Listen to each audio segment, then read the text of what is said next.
a natureza que satisfagan as necesidades humanas. Sempre, polo tanto, unha relación unidireccional, donde a parte activa da relación do home e natureza, da poboación e do territorio, é unha relación unilateral.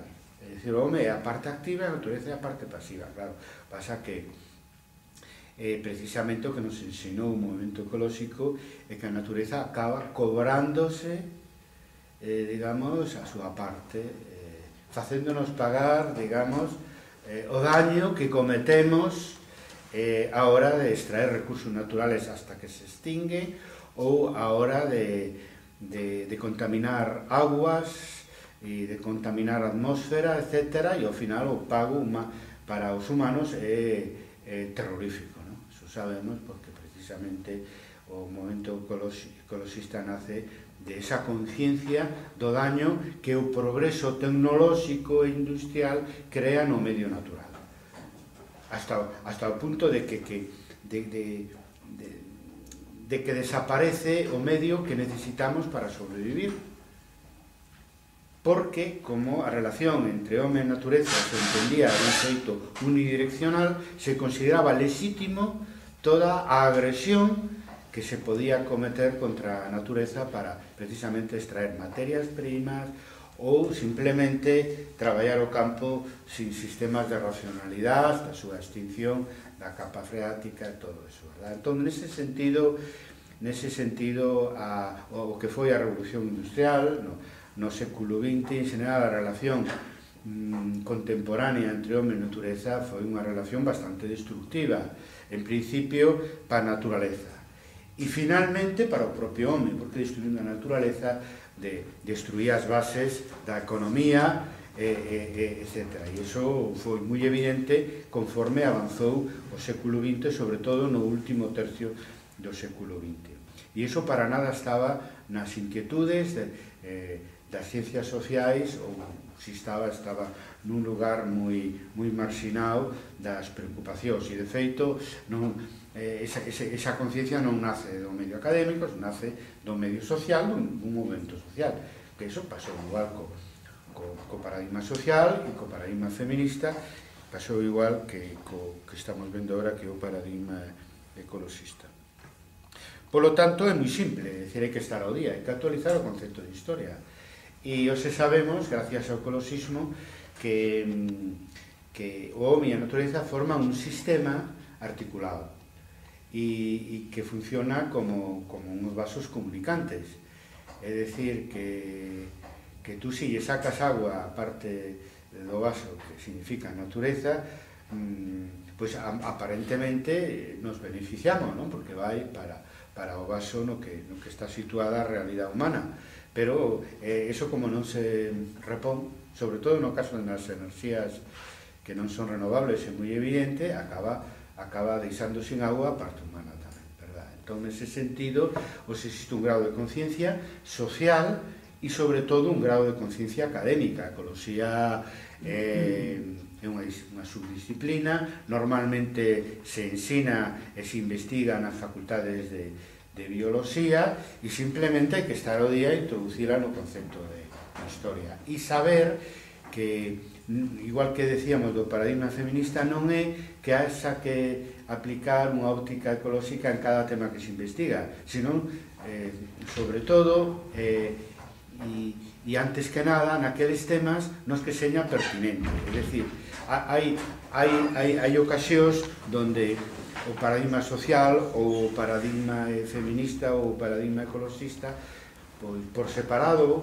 conjuntamente, normalmente según os casos concretos, haberá que dicilo dun deses suxeitos históricos, pois a mellor non é relevante o seu estudio para analizar un feito histórico, un proceso histórico, unha situación histórica concreta, ou sí. Claro, hai quen di, non, hai que facer historia de xénero sempre. Bueno, sempre hai que telo en conta, pero pode haber un feito histórico onde o papel das mulleres non seña relevante. En principio, hai que ter a prevención de considerarlo sempre, porque como aparece menos nas fontes, por discriminación positiva, hai que preguntarse se unha óptica de xénero pode ser relevante para unha investigación ou unha óptica social ou unha óptica ecolóxica. Pero, de todas as maneiras, hai que telo en conta na consideración da historia como ciencia, na consideración do obxeto da nosa propia investigación, porque dadevos de conta que ten unha importancia non só cualitativa, que é o que estamos vendo aquí, ten unha importancia cuantitativa enorme. É dicir, cando se pasou da historia positivista das grandes figuras á historia social e a historia dos homes no seu conxunto, é que entrou a maioría de poboación na historia. Fixadevos se ten unha importancia cuantitativa. Logo, cando se toma conciencia de que a mitad da población humana, independentemente das clases sociais, aparece moito menos na historia, a mitad femenina, moito menos na historia que a mitad masculina, por ser o xénero dominante, os varóns, etc., en general en todas as épocas históricas, hasta os cambios que se están producindo ahora contemporáneamente. Pois claro, é a mitad casi da población, é un feito moi relevante, non só cualitativa, sino tamén cuantitativamente. E considerar o papel da natureza en determinados momentos e lugares como un factor activo na evolución histórica, pois é tan importante porque nos dependemos da natureza para sobrevivir, así de claro e de simple, non? Entón, nese sentido, se trata de temas moi importantes, se trata dunha ampliación e dunha profundización no obxecto de investigación dos historiadores extraordinariamente relevante, pero insuficiente para nosas reflexións. Vamos ben de tempo. Hai dúas posibilidades. Ahora son as 11. Estamos na mitad desta última clase. Por lo tanto, que pasamos, claro, eu o digo moi rápido, non?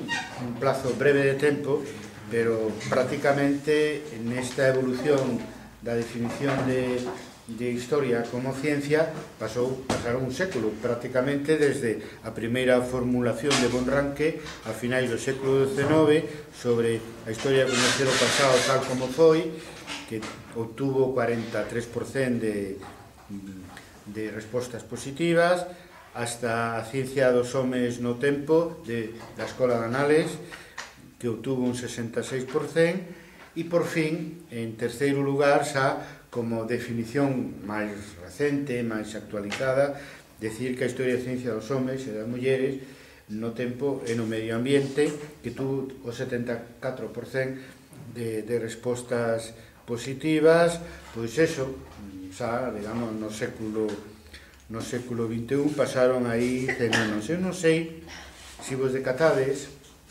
que nestas tres definicións coas que estamos traballando teñen algo en común, e é que hai unha palabra que non cambia de unha a outra definición, que é a palabra ciencia.